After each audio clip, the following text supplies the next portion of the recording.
So in this video, we're going to talk a little bit about glucose and metabolism.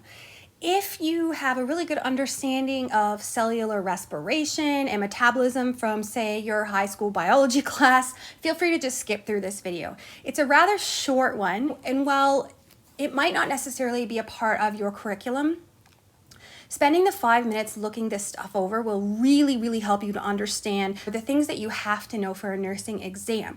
For example, it's hard to understand exactly what insulin is doing in the body if you don't understand why glucose is needed and where glucose is needed.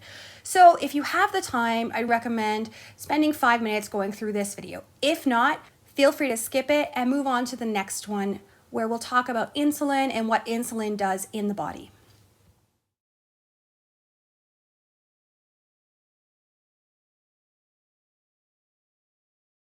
Before we go on and we talk about insulin, I think it's really important to understand glucose and why we even need glucose. For some of you, this is a major repeat. You learned about this in high school biology and it's something you've never forgotten. And for others, you probably haven't thought about it in 15 years.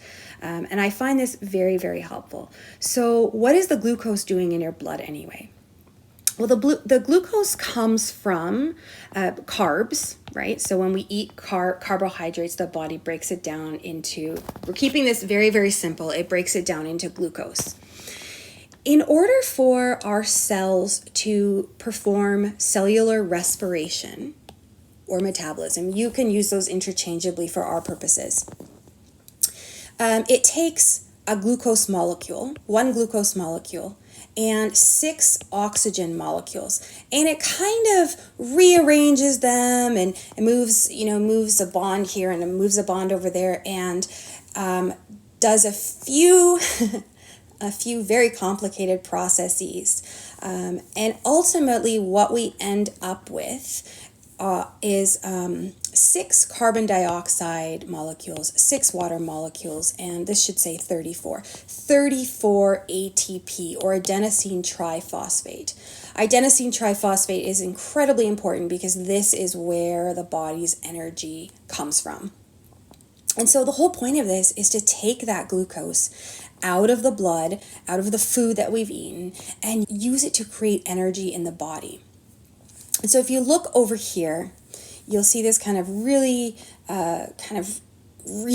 basic overview of cellular respiration and metabolism. And the reason it's here is because it's really the only way to make sense of what we are using glucose and insulin for.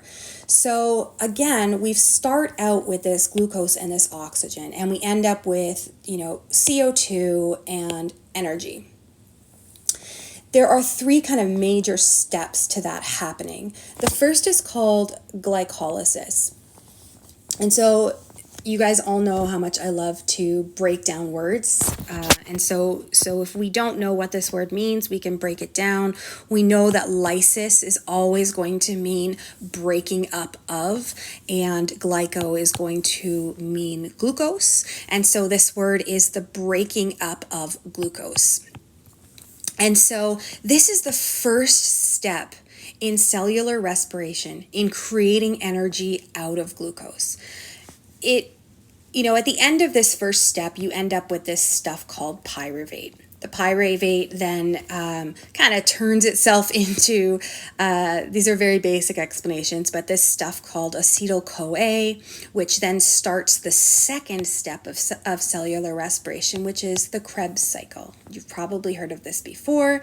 And then moves on to the third step, which is electron transfer, and at the end of that, this is where you end up with those 34 ATP. Along the road, you're losing and gaining other molecules. You're losing carbon dioxide here and there. It's not really super important for our purposes to know that. The goal is to get energy out of the glucose, right? And so what happens if glucose is not available in the body? The body has these kind of 2 other backup methods for creating energy. The first is called lipolysis. Again, if you break that down, it's the breakup of fat. or lipids, right?